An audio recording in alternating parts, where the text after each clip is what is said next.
Islamic Research Center. قرآن حدیث سے تو بہت علاج کرا ہے لیکن اثر ہی نظر نہیں آتا. سب کچھ کر لیا, اب قرآن حدیث بھی کر کے دیکھ لیتے کیا اثر ہوتا. کی یہ اب کیا ہوتا دیکھیں. بہت علاج کرا ہے, کچھ نہیں ہو قرآن حدیث سے. میرے بھائی قرآن حدیث سے علاج کرا لیتے, سب ہو گیا, دنیا گھوم لیے, تعویذ گنڈے کر لیے, سال کو سال جب تک حاضر نہیں تھی درگاہ پہ پھر چپک جاتا آ کے, جب تک بالی نہیں پہنے تو نکلتا نہیں, چپک جاتا پھر آ کر. یہ ہوتا ہے. اگر کوئی چرچ میں اور مندر میں اور درگاہ پہ اگر کوئی جن اور جادو کا علاج ہوتا ہے تو میں کہتا ہوں ہاں ہوتا ہے, پرماننٹ نہیں ہے, کرانا کفر ہے اور ریپیٹیٹیو ہوتا ہے. 11 سال نیاز کرو تو نہیں آتا ہے, 12ویں سال پھر چپکتا ہے, پھر کراؤ. فلاں جگہ جا کے سر ٹیکو تو نکلوں گا, نہیں تو نہیں نکلتا. سر ٹیکو نکل جاتا ہے, کفر اور شرک کرا کے چلا جاتا ہے, ٹاٹا ٹاٹا کر کے آ جاؤ جہنم میں ملیں گے. ہاں یہ اس کا مقصد پورا کرا ہے, سمجھیے. ارے نہیں آپ بولے تھے فیض بھائی علاج ہو گیا نا, 10 سال سے بیمار تھے, 1 منٹ میں گئے درگاہ پہ جھکا ہو گیا, مندر میں جھکا ہو گیا, فادر کے پاس لے کے فادر نے چھو کرے وہیں گر گیا اور نکل گیا. ہو تو جائیں گا لیکن حرام ہے یہ طریقہ. یہ بات میری جان لے آپ. میں نے ایسے ایسے شبد باز اور کاہنوں کو دیکھا. اپنے ایمان کو مسلمانوں پکا کرنے کی ضرورت ہے, جو ایسے علاج کرتے ہیں کہ سامنے آپ کھڑے, آپ کو بلاتے ادھر آئیے, آنکھ میں تکلیف ہے نا, موتیا بین ہے, انگلی ڈال کے آنکھ نکال لیتا آپ کے ہاتھ کے اندر, اور ہاتھ میں نکال کے موتیا بین کا علاج کر کے واپس ٹھوس دیتا آپ کے سامنے, اور واقعی میں آپ بعد میں ٹیسٹ کرائیے علاج ہو گیا. ایسے شبد باز اور کہانی میں نے دیکھے جو جادو سے علاج کرتے ہیں. کڈنی سٹون لٹرل سینس میں آپ کی آنکھوں کے سامنے آپ کو اوندھا ڈال کے ہاتھ سے وہ چیریں گے ایسا آپ کے جسم کو, اور کڈنی کو نکالیں گے آپ کے سامنے باہر, آپ دیکھ سکتے اس کی فنکشن ہوتے ہوئے, اور اس کے بعد اس کو چھلیں گا اپنے ہاتھ سے, کنکر کو نکال کر آپ کے ہاتھ میں دیں گا اور بند کر کے لگائیں گے اور بولیں گے آپ جا کے اسکین کر کے آؤ, اور آپ اسکین کر کے آئیں گے وہ کڈنی کا پتھر نکل چکا ہے.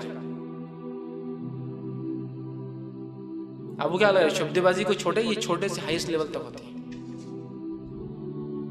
ایسا دیکھ کے تھوڑے یار جب آپ چھوٹے موٹے بابا سے تو کڈنی نکال دیتا, آنکھ نکال کے آپ کا علاج کر رہا ہے. کیا بولیں گے آپ؟ دل کو بغیر بائی پاس کے آپ کے علاج نکالتا ہے, سامنے ہاتھ میں نکالتا, آپ کو دھڑکتے دل کو بتائیں گے نکال کر. اس لیول تک شعبد بازی کہانت اور جادوگری ہوتی ہے. اپنے ایمان کو پکا کرنے کی ضرورت ہے. یہ ساری چیزیں فالتو ہے, ہم کو کوئی چیز یہ جو کوئی نقصان نہیں پہنچ سکتی سوائے اللہ باذن اللہ, اللہ جو چاہے. لیکن علاج کرانا چاہیے, علاج سنت ہے, کرانا چاہیے. توکل بھی ہے, بھروسہ بھی کرنا, لیکن علاج بھی کرانا چاہیے. لہذا تفصیلات علاج کی اس میں آ جائیں گی. تو اب سب کچھ کرنے کے بعد چلو قرآن حدیث بھی کرتے تو پھر قرآن حدیث کا اثر نہیں ہوتا. قرآن حدیث ہی سب کچھ کر سکتا ہے, اب اثر. پہلے اپنے عقیدے کو بدلیے میرے بھائی. اگر سمجھ لیجیے میں آپ کو ڈاکو آپ کے کھیت پہ حملہ کرے, آپ کی مال و دولت پہ ایک بندوق دے رہا ہوں, بالکل جرمن ماڈل لا کے دے رہا ہوں, ٹھیک, جرمنی کی بنی ہوئی یا US ماڈل لا کے دے رہا ہوں گن استعمال کے لیے, بھائی آپ کو آئے تو اس سے شوٹ کر دینا. اب اگر آپ کے ہاتھ کمزور اور گن چلانا نہیں آتی ہو تو اس میں بندوق کی غلطی ہے کہ اتنی دشمن آیا تو اپنی کی جاتے اٹھاتے اتنی وزنی ہے, تو اس میں بندوق کی غلطی ہے کہ وہ خراب ہے. بندوق تو اٹھ جا رہی لیکن وہ کیمرہ اتنی کچھ بھی کر کے گولیش نہیں نکلتی, تو بندوق کی غلطی ہے. ہتھیار سب سے اعلیٰ ہے, استعمال کرنے والے میں صلاحیت اور طاقت نہیں ہے, تو ہتھیار کو برا مت بولیے. کتاب اور سنت میں علاج ہے, کرنا نہیں آتا اور تمہارا ایمان اس لیول کا نہیں ہے تو اس کو کچھ مت بولیے.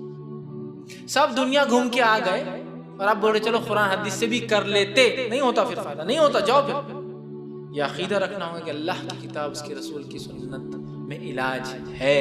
اسلام اس چیز میں آپ کو کیسا چھوڑیں گا, گھومتا ہوا کہ علاج نہیں ہے, لیکن کتاب و سنت میں ہے, من مانا علاج نہیں یاد رکھیں, ٹھیک ہے. تو ہم کو اس عقیدے سے کرنا ہے. تو ہمارے پاس سب سے بہترین چیز ہے, یا تو ہمارے ہاتھ کمزور اٹھا نہیں پا رہے, یا تو ہمیں چلانا نہیں آ رہا اس چیز کو, ٹھیک ہے.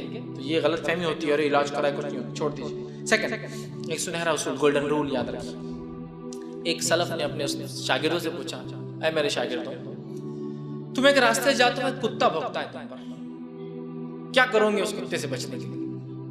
تو کہا اس کو ماریں گے, اس کو ہکالیں گے, پھر آ جاتا ہے, پھر ماریں گے, پھر ہکالیں گے, پھر آ جاتا ہے, پھر ماریں گے, کتنے بار کروں گا. ایک سنہرا اصول میں دیتا ہوں تم کو, جب کتا تمہارے پیچھے آئے تو کتے کے مالک کو آواز دو, کیا ہے مالک, اپنے کتے کو کنٹرول میں رکھو. تو وہ مالک کیسا ہوتا ہے, آپ 10 بار جائیں کتا مالک کو کرے گا, ادھر کتے کو آواز دیں گا, کتا آ جاتا ہے مالک کیسا, آپ چلے جائیں, سمجھ رہے ہیں.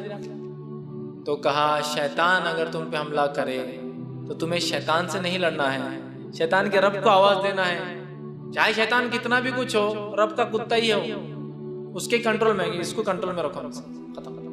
ہم کو اللہ میں پناہ مانگنا، اس سے ہم کو نہیں لڑنا ہے، بات سمجھ رہے ہیں آپ؟ مالک کو آواز دینا ہے، اے اللہ بس مجھے اس سے بچانا، میں اس کے چکر میں نہیں آنا چاہتا، اس کے وساوس میں، اس کے فتنوں میں، اس کے فساد میں، اس کی تکلیف میں، اس کے جادو میں، اس کے آسیب میں، بس ساری چیزوں میں سے بچا۔ تو مالک کو آواز دو کتے کی، کتے کو بار بار ہکالنے کی ضرورت نہیں پڑے گی پھر۔ تو اللہ میں پناہ مانگنا چاہیے، اس گولڈن رول کو یاد رکھیے۔ تو یہ ساری چیزیں ہوتی ہیں، ورنہ جادو ہے، ہم جادو کا علاج ایسا کریں گے، اللہ سے آپ مانگیے، اللہ تعالیٰ سب کرے گا، ٹھیک ہے؟ چونکہ شیطان کچھ بھی ہو، اللہ نے اس کو صلاحیت دی نا، اور شیطان ایک خاص جن ہے جو پہلا جن تھا جس کو اللہ نے قیامت تک کی مہلت دی زندگی کی۔